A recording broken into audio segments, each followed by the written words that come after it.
daripada Allah. Ada amin saudara. Saudara yang mengangkat tangan tentunya tahu bahwa setiap daripada kita, kenapa kita hidup, kenapa Tuhan memberikan sampai saat ini kita masih hidup, karena Tuhan ingin memakai kehidupan kita untuk menjadi teman sekerja daripada Allah sendiri. Ada amin saudara. Tuhan ingin memakai setiap daripada saudara untuk menjadi teman sekerja daripada Allah. Allah sedang bekerja untuk dunia ini. Allah sedang berkarya untuk dunia ini. Maka dari itu Tuhan ingin memakai akan anak-anak Tuhan. Kalau tidak memakai anak-anak Tuhan, akan memakai siapa saudara?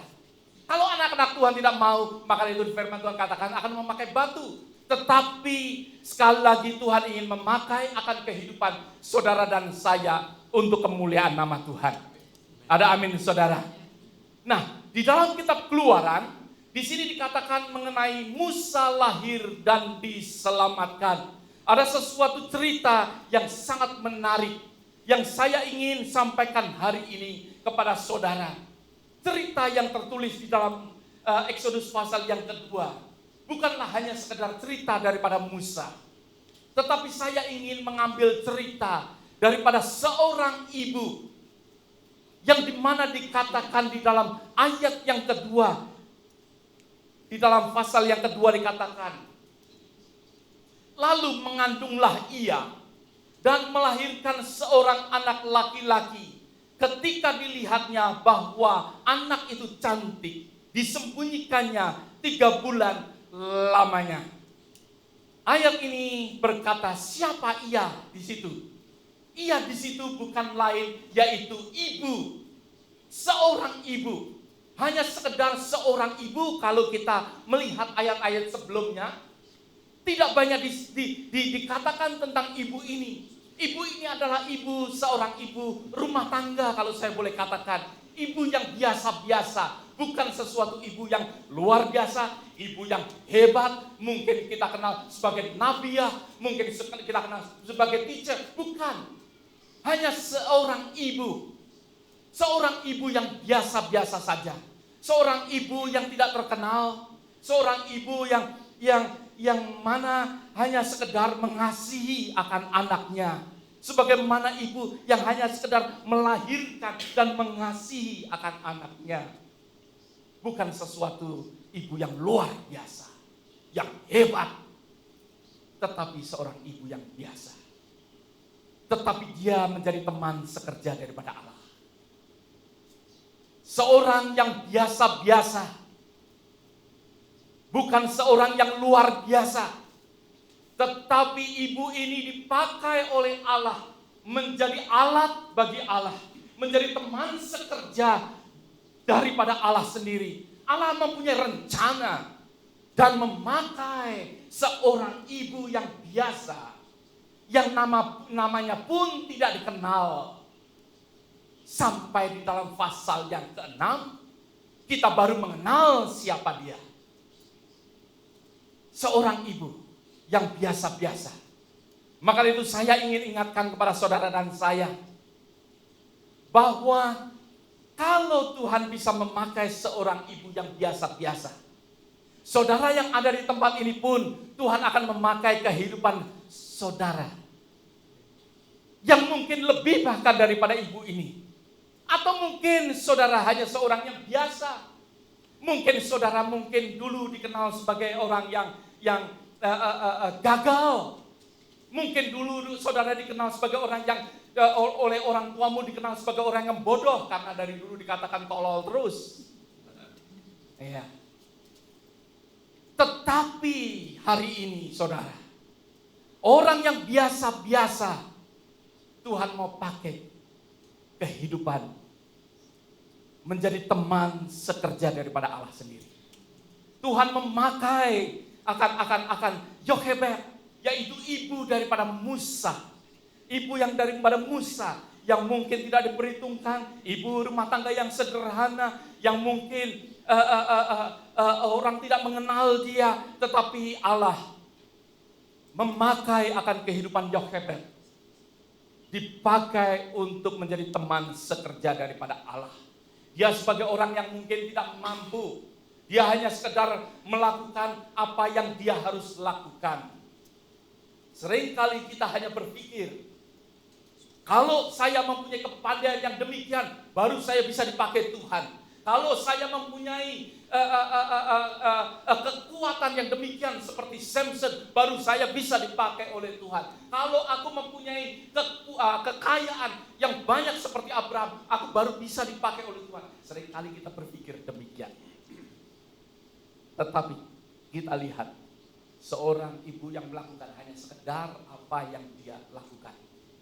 Yokebed hanya seorang ibu yang mencintai anaknya, benar?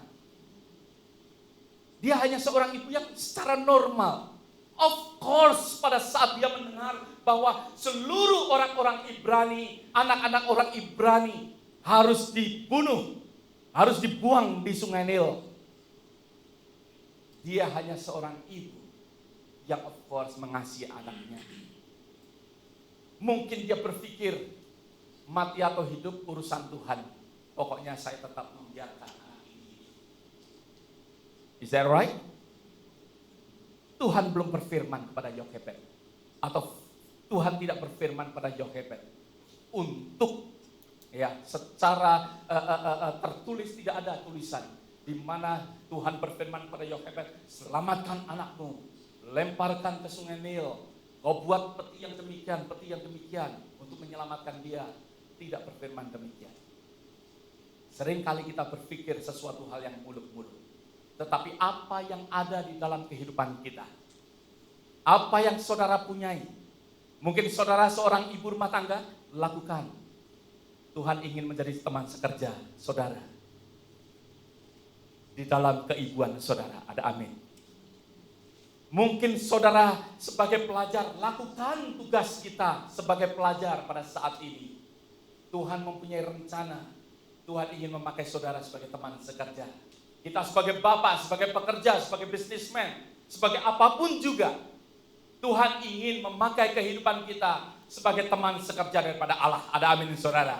Tuhan ingin memakai kehidupan saudara. Jangan kita melihat keadaan kita, tetapi biarlah kita melihat akan rencana Tuhan dalam kehidupan kita. Kita boleh selalu ingat di dalam kehidupan kita, kalau kita masih hidup, berarti Tuhan masih mempunyai rencana. Simple. You don't have to ask. Saudara dan saya tidak perlu bertanya-tanya kepada Tuhan. Ya. Tidak perlu bertanya-tanya kepada Tuhan secara mendetail. Tuhan, aku mau apa sih? Aku mau apa? Simple aja, lakukan pekerjaan kita. Lakukan apa yang kita punyai. Lakukan. Ya, seperti pada saat Tuhan bertanya kepada Musa, Musa, apa yang ada di tanganmu? Oh, tongkat Tuhan. Dia nggak tahu bahwa di situ dia akan mengembalakan orang Israel. Ada amin saudara. Tuhan mau untuk kita dipakai Tuhan dengan apa adanya. Gak usah bermuluk-muluk. Kalau kita bermuluk-muluk kita sering bingung saudara. Ya. Nah, kita lihat bahwa Tuhan dapat memakai akan kehidupan setiap daripada kita.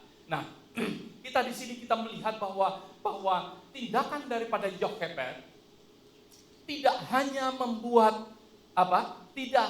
membuat anaknya selamat, tetapi tindakan Yokebed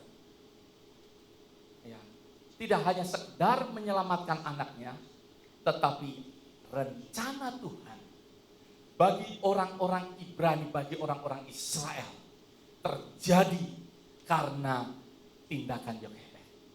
Ada amin saudara. Tuhan bekerja melalui kasih daripada Yokebed.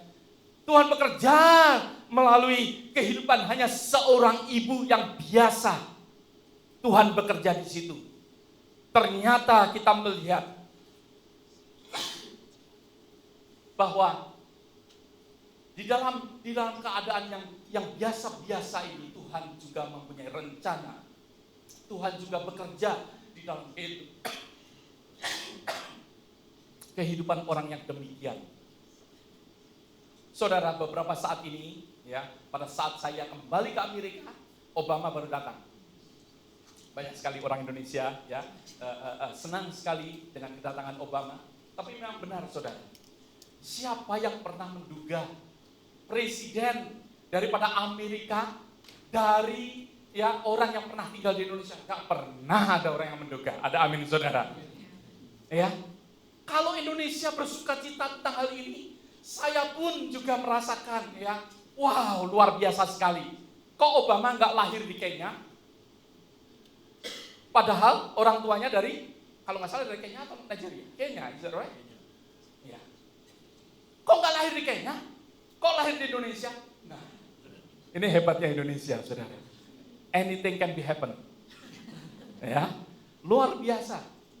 Nah, kalau kita, siapa menduga sih orang yang pernah duduk sekolah di Menteng, dia SD di Menteng begitu, ya, sekarang di Washington, di White House. Ini kan sesuatu yang aneh, ya, yang luar biasa terjadi.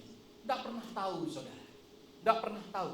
Maka itu jangan merasa bahwa oh kita ini hanya biasa-biasa. Who knows? Dari tempat ini terjadi, ya, ada Billy Graham. Who knows? Ya, dari tempat ini akan ada orang-orang yang mungkin seperti Einstein. Who knows? Ya. Mungkin bukan kita, mungkin keturunan kita, anak kita, mungkin bukan anak kita, mungkin cucu kita. Halo. Kalau kita ini berjalan dipimpin oleh Tuhan, biarlah apapun yang terjadi dalam kehidupan kita, kita nurut aja kepada Tuhan. Ikuti akan kehendak Tuhan. Jangan kita pikir sesuatu hal yang muluk-muluk. Biarlah kita datang di hadirat Tuhan dengan apa adanya. Ada 4 hal. Ada 4 sifat Yochebed yang luar biasa yang dapat kita pelajari. Yang pertama, yaitu di dalam kitab Keluaran pasal yang pertama ayat yang ke-22. Jadi kita mundur, ya, mundur sedikit. Di pasal yang pertama ayat yang ke-22 dikatakan, lalu Firaun memberi perintah kepada seluruh rakyat, lemparkanlah segala anak laki-laki yang lahir bagi orang Ibrani ke dalam sungai Nil, tetapi segala anak perempuan biarlah hidup. Ini bukanlah suatu pernyataan yang biasa-biasa yang disampaikan oleh Firaun, saudara. Sesuatu pernyataan yang membuat orang-orang Israel, membuat orang-orang Ibrani ketakutan. Membuat tentunya ibu daripada Musa pun juga ketakutan pada saat itu. Membuat sesuatu yang mana pada saat sesuatu hal dinyatakan bahwa anak laki-laki semuanya akan dilemparkan, dikatakan ya bahwa akan anak-anak laki-laki yang lahir dari orang Ibrani, mereka harus buang di sungai Nil. Maksudnya mereka harus dimatikan. Tentunya ibu-ibu yang mempunyai anak laki-laki pada saat itu, mereka tentunya ketakutan. Yochebed pun tentunya juga mengalami ketakutan. Tetapi apa yang dilakukan oleh Yochebed? Yochebed tidak dikatakan di dalam firman Tuhan. Yochebed tidak memberontak seperti orang-orang di Prancis pada saat mau dinaikkan dari retirement dari umur 60 menjadi 62, bisa right? Mereka sudah memberontak berhari-hari, ya, di Prancis, saudara. Beberapa saat yang lalu kalau saudara membaca berita, kelihatannya saudara nggak banyak membaca berita sih.